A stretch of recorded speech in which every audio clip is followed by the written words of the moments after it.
Welcome to India IAS. स्वागत है आप सभी लोगों का प्रीलिम बूस्टर न्यूज डिस्कशन में। आज 20 मई 2022 है, तो आइए देख लेते हैं कि ऐसे कौन से इंपॉर्टेंट आर्टिकल्स हैं जो आज हमें कवर करने हैं। हमारा first article naval anti ship missile के बारे में है। डीआरडीओ ने अभी हाल ही में इसका सक्सेसफुली मैडन फ्लाइट टेस्ट किया है। ये एक indigenously developed naval anti ship missile है, मतलब इसे हमने खुद ही तैयार किया है और इसका इस्तेमाल करके हम किसी भी दुश्मन देश के युद्ध पोत को, वॉरशिप को डिस्ट्रॉय कर सकते हैं। हमने इसका मैडन फ्लाइट टेस्ट किया है।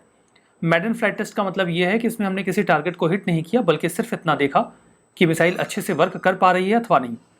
इसे डेवलप किया है डीआरडीओ ने इंडियन नेवी के लिए। इसका वेट 380 kg का है और इसकी रेंज 55 किलोमीटर्स की है। ध्यान दीजिएगा कि इसे हेलीकॉप्टर से लॉन्च किया जा सकता है, मतलब आप हेलीकॉप्टर से इसे लॉन्च करिए और हिट कर दीजिए टारगेट को। जो मिसाइल है वो 5 मीटर सी लेवल के ऊपर क्रूज कर सकती है, यानी कि अपने टारगेट की ओर जा सकती है। ये एक बहुत ही स्पेसिफिक कैपेसिटी होती है, क्योंकि अगर आप समंदर के बहुत नज़दीक से ट्रेवल करवा पा रहे हैं किसी मिसाइल को, तो बहुत मुश्किल होता है किसी भी रडार के द्वारा उसे डिटेक्ट कर पाना। और किसी भी मिसाइल की इस कैपेसिटी को स्की स्किमिंग कहा जाता है, मतलब वो समंदर के बहुत नज़दीक से जाती है टारगेट को हिट करने के लिए और डिटेक्ट करना आसान नहीं होता। सिग्निफिकेंस की बात करें तो ये पहला indigenous air launched anti ship missile system होगा जो इंडियन नेवी के लिए डीआरडीओ ने डेवलप किया है, तो ये इसकी एक सिग्निफिकेंस है। हमारा next article radio frequency identification tags के बारे में है। RFID टैग्स का इस्तेमाल अमरनाथ पिलग्रिम्स को ट्रैक करने के लिए किया जाएगा, ऐसा हाल फिलहाल में न्यूज़ में आया। RFID एक टेक्नोलॉजी है जिससे इन टैग्स को बनाया जाता है। RFID टेक्नोलॉजीज आपने ज़रूर से अपने आम जीवन में देखी हैं। आप किसी मॉल में या किसी रिटेलर के पास कोई सामान या कपड़े खरीदने जाते हैं तो उन कपड़ों पर एक टैग लगा होता है। आप जब बिलिंग के लिए जाते हैं तो उस टैग को निकाल दिया जाता है, उसके बाद ही आप उस कपड़े को उस मॉल के बाहर लेकर आ पाते हैं, उस स्टोर के बाहर लेकर आ पाते हैं। अगर उस टैग को ना निकाला जाए और आप उस कपड़े को उस शोरूम, उस स्टोर या फिर मॉल के बाहर लाने की कोशिश करें तो एक अलार्म सिस्टम बच जाता है, जिससे पता चल जाता है कि आपने बिल नहीं किया है। ऐसा भूलवश भी हो सकता है और कई दफ़ा लोग ऐसा जानबूझ के भी करते हैं। सिमिलरली जब कोई व्यक्ति एक टोल प्लाजा पे जाता है तो उसके पास एक फास्टैग कार्ड होता है। फास्टैग कार्ड जैसे ही डिवाइस के सामने जाता है, रीडिंग डिवाइस के सामने, जो अमाउंट है वो ऑटोमेटिकली डिडक्ट हो जाता है और उसे टोल प्लाजा पे बहुत देर तक रुकने की आवश्यकता नहीं पड़ती। इन दोनों ही केसेस में जिस टेक्नोलॉजी का इस्तेमाल किया जाता है दैट इज RFID टेक्नोलॉजी, यानी कि रेडियो फ्रिक्वेंसी आइडेंटिफिकेशन टेक्नोलॉजी का इस्तेमाल करके आपको जो कपड़ों पे टैग्स दिखते हैं वो भी वर्क करते हैं और वही टेक्नोलॉजी फास्ट टैग्स में भी इस्तेमाल की जाती है। और अभी इसी टेक्नोलॉजी का इस्तेमाल हम अमरनाथ पिलग्रिम्स के लिए भी करने वाले हैं, उनकी जो ट्रैकिंग है उसके पर्पज से। तो RFID को आम तरीके से तो आपने समझ लिया। RFID ये रेडियो फ्रिक्वेंसी आइडेंटिफिकेशन सिस्टम है, वायरलेस ट्रैकिंग सिस्टम है। आपको पता है इन डिवाइसेस में कोई तार तो नहीं लगा होता, ये रेडियो फ्रिक्वेंसी पे वर्क करते हैं। और यहाँ पर देखिए, एक होता है टैग और दूसरा होता है रीडर। जैसे अगर आप एग्जांपल लेते हैं एक फास्टैग कार्ड का, तो वो आप अपनी व्हीकल के सामने ऐसे लगा देते हैं और फिर जहाँ भी आप टोल प्लाजा के पास जाते हैं वहाँ पर एक रीडर होता है जो इसमें दी गई इन्फॉर्मेशन को एक्सेस करके अमाउंट को डिटेक्ट करने में कैपेबल होता है। जो रेडियो वेव्स होती हैं उनके माध्यम से इन्फॉर्मेशन या आइडेंटिटी को किसी भी ऑब्जेक्ट या व्यक्ति के ट्रैक किया जा सकता है। टैग्स में इंक्रिप्टेड इन्फॉर्मेशन होती है, एक सीरियल नंबर होता है और एक छोटा सा डिस्क्रिप्शन भी होता है। जो RFID टैग्स होते हैं वो दो तरीके के होते हैं, एक तो होता है एक्टिव और दूसरा होता है पैसिव। जो एक्टिव RFID टैग्स होते हैं उनके पास अपना खुद का पावर सोर्स होता है, मतलब एक छोटी सी बैटरी उसमें लगाई जाती है जिसके तहत वो अपनी इन्फॉर्मेशन को खुद ही डिसेमिनेट कर सकता है। जबकि जो पैसिव RFID टैग्स होते हैं वो काइंड ऑफ QR कोड होते हैं, उनके पास अपना कोई पावर सिस्टम नहीं होता, बल्कि वो रीडर के पावर सिस्टम पे डिपेंडेंट होते हैं। जो रीडर है वो अपने पावर सिस्टम का इस्तेमाल करके इलेक्ट्रोमैग्नेटिक एनर्जी ट्रांसमिट करता है, जिससे जो RFID टैग है उसकी इन्फॉर्मेशन को रीड किया जाता है। तो ये अंतर होता है एक्टिव RFID और पैसिव RFIDs में। ये काम कैसे करते हैं? RFID टैग्स में एक इंटीग्रेटेड सर्किट होता है जो इन्फॉर्मेशन कंटेन करता है, एक होता है एंटीना जिसके माध्यम से ये सर्किट जो भी जानकारी कंटेन करता है उसे कम्युनिकेट किया जाता है और इसे डिसेमिनेट करने के लिए हम रेडियो वेव्स का इस्तेमाल करते हैं। ये रेडियो वेव्स की जो फ्रिक्वेंसी होती है वो अलग अलग तरीके की हो सकती है। ये फ्रिक्वेंसी लो फ्रिक्वेंसी हो सकती है, हाई फ्रिक्वेंसी हो सकती है, या फिर अल्ट्रा हाई फ्रिक्वेंसी हो सकती है। जो मैसेजेस इन टैग्स के द्वारा भेजे जाते हैं वो रेडियो वेव्स के फॉर्म में जाते हैं और बाद में इन्हें डेटा के फॉर्म में ट्रांसलेट करके एनालाइज किया जाता है होस्ट कंप्यूटर के द्वारा, और फिर डिसाइड किया जाता है कि कौन सी इंफॉर्मेशन हमें वहाँ से अवील करनी है। बार कोड्स, जैसे कि हम कह रहे हैं कि जो RFID टैग्स होते हैं वो मोरलेस बार कोड की तरह होते हैं, QR कोड की तरह होते हैं, लेकिन इनमें एक अंतर होता है। जैसे QR कोड को एक्सेस करने के लिए आपको डायरेक्ट लाइन ऑफ साइट की आवश्यकता पड़ती है। आपने ऑनलाइन पेमेंट तो करी होगी ना, वहाँ पर आप जो QR कोड होता है अपने मोबाइल के स्कैनिंग सिस्टम को उसके सामने लेकर जाते हैं और तभी वो कैच कर पाता है। अगर आप आड़े या तिरछी जगह पे खड़े हो तो वो कैप्चर नहीं कर पाता। ऐसी समस्या RFID टेक्नोलॉजी के साथ नहीं होती। वो जो इन्फॉर्मेशन रेडियो फ्रिक्वेंसी के फॉर्म में डिसेमिनेट करता है वो एक वाइड रेंज में जाती है। मतलब आप लाइन ऑफ साइट में बिल्कुल सीधे नहीं है तब भी उस इंफॉर्मेशन को एक्सेस किया जा सकता है। बिल्कुल सामने RFID टैग के जाने की आवश्यकता नहीं होती, and that is the difference between the bar code and the RFID tags. इस्तेमाल की बात करें तो इसका इस्तेमाल इन्वेंट्री ट्रैकिंग के लिए किया जा सकता है। कपड़े या सामान जो कि आप मॉल्स वगैरह में देखते हैं, स्टोर्स में देखते हैं। RFID चिप का इस्तेमाल कर सकते हैं किसी लैब की की तौर पे, या फिर फास्टैग का इस्तेमाल हम टोल पेमेंट्स के लिए करते हैं। ये सभी एग्जांपल्स हैं RFID टेक्नोलॉजी के। हमारा next article multi agency centre के बारे में है। यूनियन होम मिनिस्ट्री ने अभी हाल ही में 138.48 करोड़ सैंक्शन किए हैं इंटेलिजेंस ब्यूरो यानी कि IB को। इस पैसे का इस्तेमाल टेक्निकल अपग्रेडिंग के लिए किया जाएगा। स्पेसिफिक फोकस रहेगा multi agency centre. Multi agency centre क्या है? मल्टी एजेंसी सेंटर एक कॉमन काउंटर टेररिज्म ग्रिड है, मतलब आतंकवाद विरोधी संस्था है जो इंटेलिजेंस ब्यूरो के तहत काम करती है। इस संस्था को कारगिल वॉर के बाद सन 2001 में बनाया गया। ध्यान दीजिएगा कि यह संस्था भले ही IB के तहत काम करती है, लेकिन इसमें 28 ऑर्गेनाइजेशन शामिल हैं, जिसमें कि रॉ भी है, आर्म फोर्सेस हैं, स्टेट पुलिस है। कुल मिला के ये इन सभी लोगों के लिए कॉमन प्लेटफॉर्म की तरह वर्क करता है जिसे IB होस्ट करता है।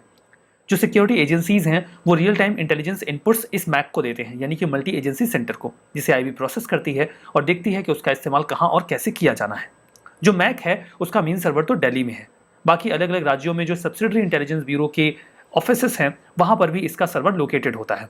ये इन्फॉर्मेशन राज्यों को डिसेमिनेट कर दी जाती है और फिर उसके माध्यम से सिक्योरिटी को इंश्योर करने का काम किया जाता है। हमारा नेक्स्ट आर्टिकल सेला टनल के बारे में है। स्ट्रेटेजिकली सिग्निफिकेंट सेला टनल, ये प्रोजेक्ट अरुणाचल प्रदेश में बन रहा है और तैयार होने वाला है। जो इसकी डेडलाइन है उसके पहले ही हम इस प्रोजेक्ट को तैयार करने की स्थिति में हैं।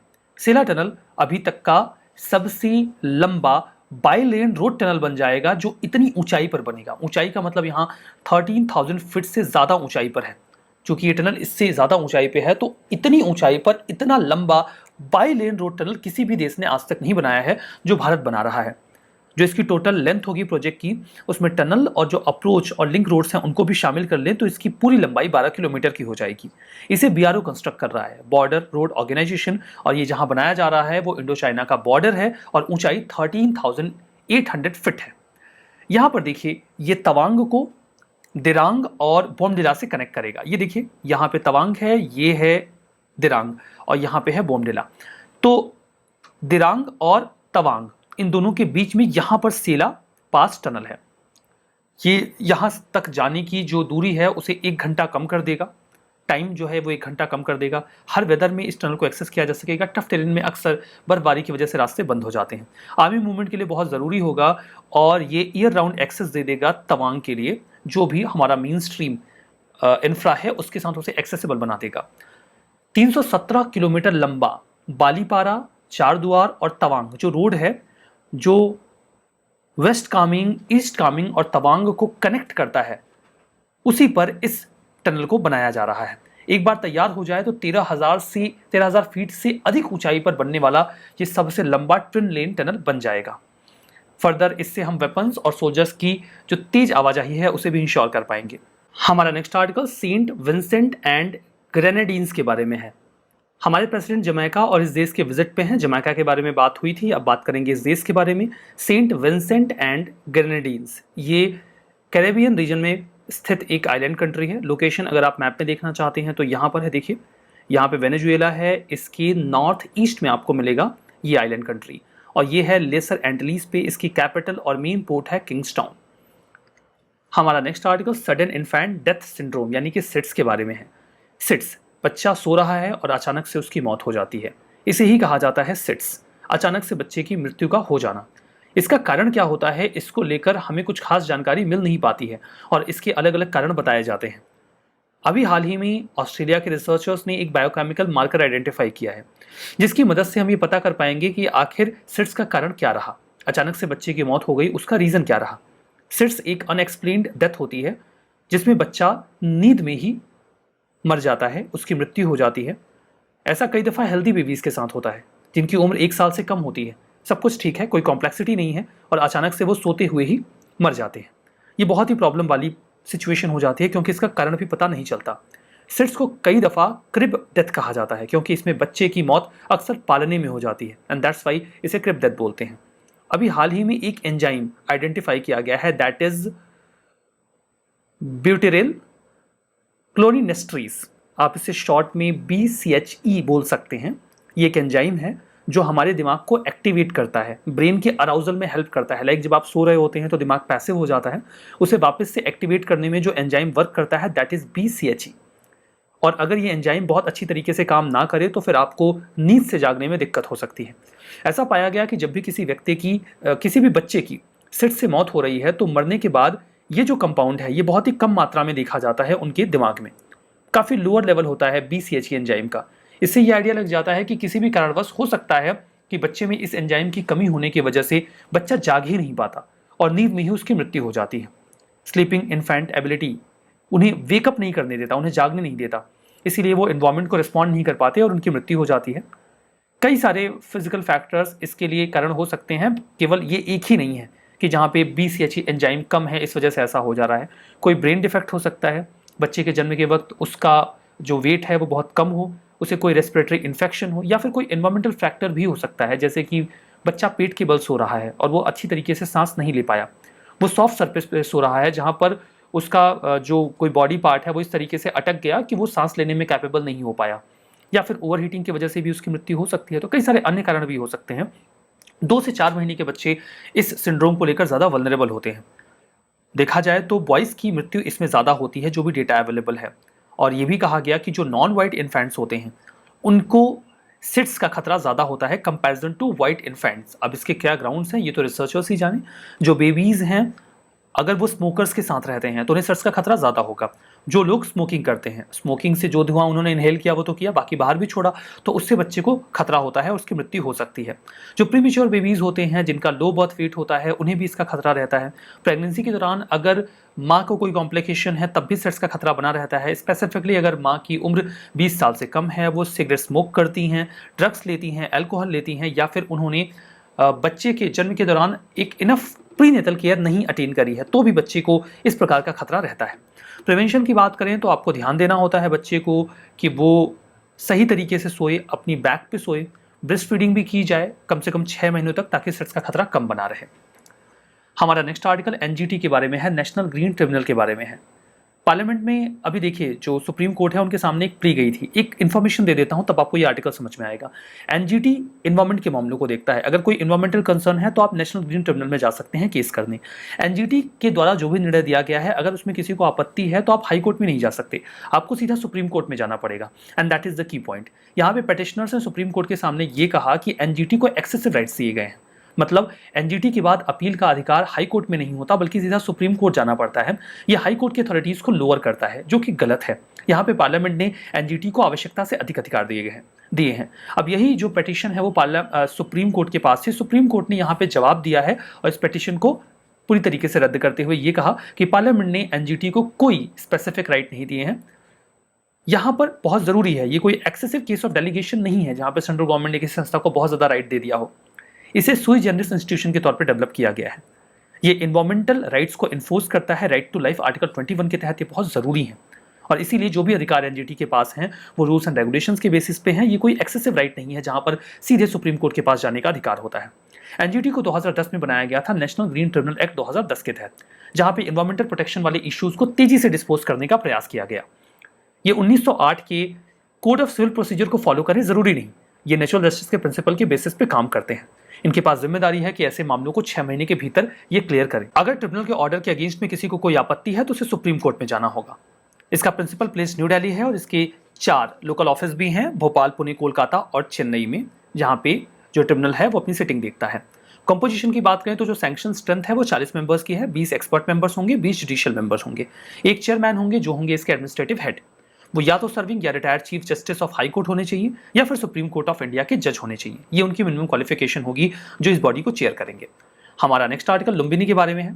बुद्धा जयंती के मौके में प्राइम मिनिस्टर नरेंद्र मोदी ने अपने नेपालीज काउंटरपार्ट शेर बहादुर देवबा जी से मुलाकात की और उस दौरान India international centre for Buddhist culture and heritage को भी फाउंड किया गया नेपाल के लुम्बिनी में।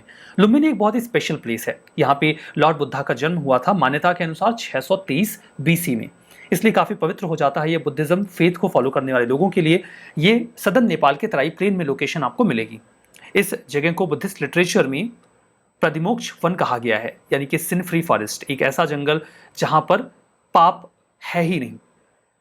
अजन्ना जो कि कोलिया क्लैन के राजा थे, उन्होंने इस जगह को अपनी रानी रूपा देवी या रुमिन देवी के लिए बनाया था।